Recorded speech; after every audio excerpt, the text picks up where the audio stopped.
for the remainder of the season, replacing Russell Wilson. Dart will make the first start of his NFL career against the undefeated Los Angeles Chargers. But he is not feeling any type of pressure, so he says, take a listen. I don't really feel pressured. I feel like, pressure is given to those who play at a high level. And, the best players in the world are the ones that you are kind of involved with that word pressure. Yeah, you just got to make sure that you're prepared every day because, just the questions and, the situations that are being put on the quarterback. When you're watching film, you got to know exactly what you're talking about. You got to be on your, point blank period. So.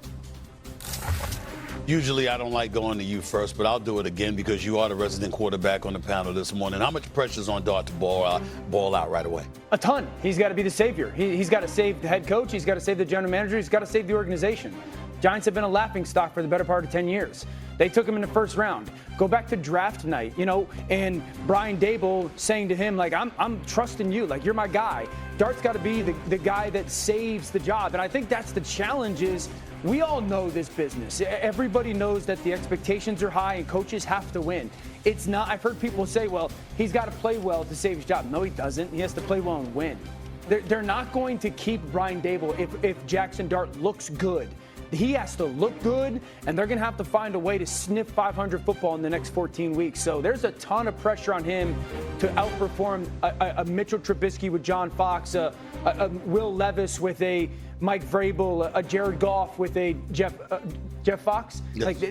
There is a ton of pressure on him to go play well. Mina? I think the fact that they made this move so early adds to that pressure. If this was week 10, week 12, and they were doing it and people weren't watching the Giants as much, and it was we really tried with Russell Wilson, but this move now does increase the pressure to win. And I can say to you, hey, let's all be reasonable. It's not a good offensive line. Andrew Thomas is coming back from injury. Yeah. The offense is flawed. They're going up against the Chargers, who are one of the pass defense. But that's just not how it works in the NFL. There is pressure to win.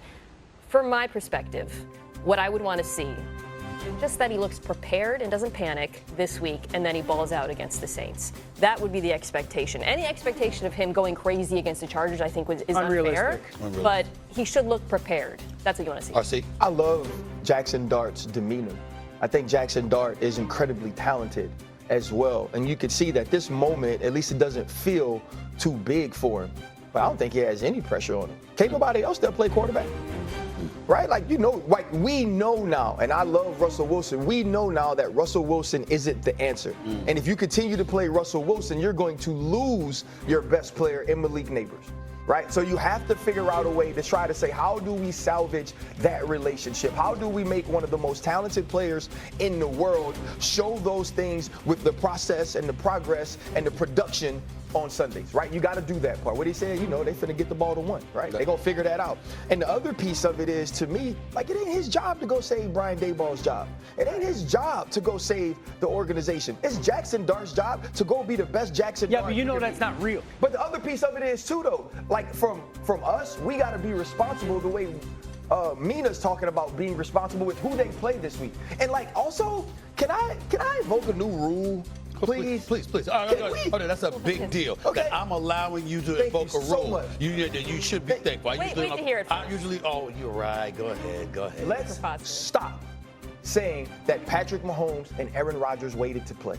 Let's stop comparing. I'm with you on this. Let's stop comparing quarterback. Because you know what? Or Jordan Love. Had they played early, them motor scooters still would have been really good because they're extremely talented and they were in good position. Also, the quarterbacks who did play were great. People always forget that. Alex Smith was excellent that season. Everyone forgets that. That is not what is going on. Right, and so and I hate that. The other piece of it is too, maybe compare him to Eli. He played behind Kurt Warner. Maybe compare him to Phillip Rivers, who played behind Drew Brees. But let's stop using those dudes as the benchmark for why people should sit. Maybe Jackson Dart should be playing. Let me say this before you chime back in, Dan. First of all, this is their fifth different starting quarterback since last season.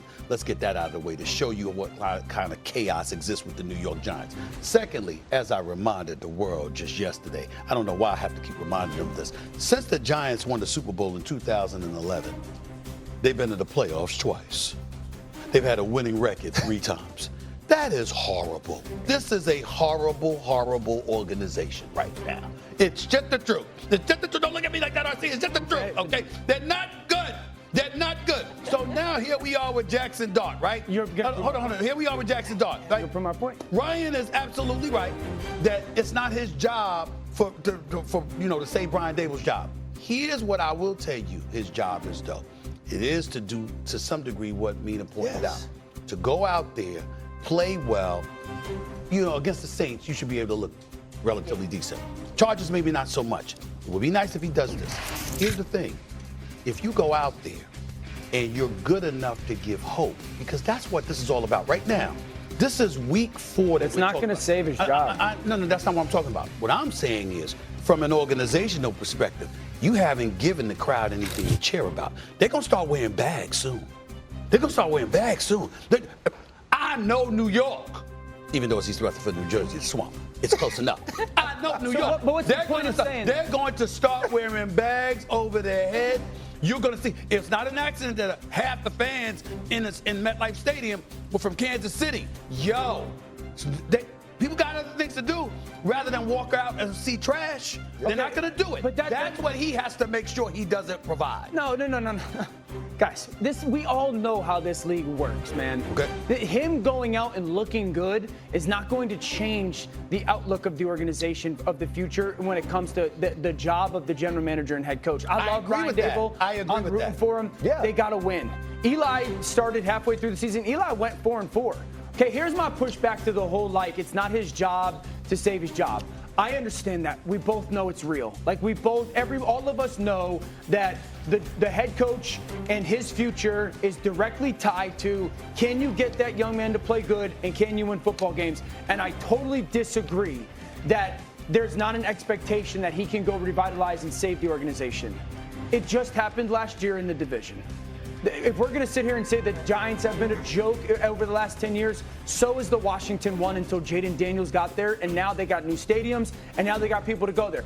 Shoot, I'll go 5 or 6 years ago to Cleveland. That was the worst North American professional sports league or team in the North America. They draft Baker Mayfield. All of a sudden, there's hope. So we do have evidence that these young quarterbacks can flip bad places, and there's expectation that you should. Go ahead. Nobody sees him like that, though, right? Like when you yourself, and I trust you in analyzing and evaluating quarterbacks more than anybody. You thought Jayden Daniels was like that. You really do trust Dan like that? I don't trust his objectivity. They can't trust him. If it's not Matthew Stafford, he's that's straight. what I'm talking about. That's where I was going. If it's not Matthew you can't Stafford, trust him when it comes to Matthew Stafford. Okay. You knew Jayden Daniels was like that. Yes. We felt Baker Mayfield was like that. We were having conversations about whether or not Jackson Dart would be a first-round pick. Would somebody move back up and get him? Jackson Dart is not the savior, and I think that's the other thing is this. Here's what to me he has on his side that's different than what Caleb has, different than what Jayden has, right? Different than what these guys who go early have. We got to see that they're terrible. Yeah. A lot of times they start week 1 and you're expecting them to be that lift right away. We know they can't play. Yeah. He's a first rounder, Ryan. We can intellectually say, okay, the top of the draft success rate versus the bottom half of the first round is dramatic. It's honestly very rare for quarterbacks taken late in the first round to have success. Yeah. We can say that. We can intellectualize Lamar's it. like the outlier. That's not how teams think. That's not how fans think. Yeah. He is a first-round quarterback, and the expectation is he has to come in and win games. I'm not saying it's fair. I'm just saying. I'll give you the last word on this. Make it quick. Don't be long-winded. Go ahead. I thought Jackson Dart should have been a top 10 pick. I actually thought that the New Orleans Saints should have taken him at 9. If he doesn't play well and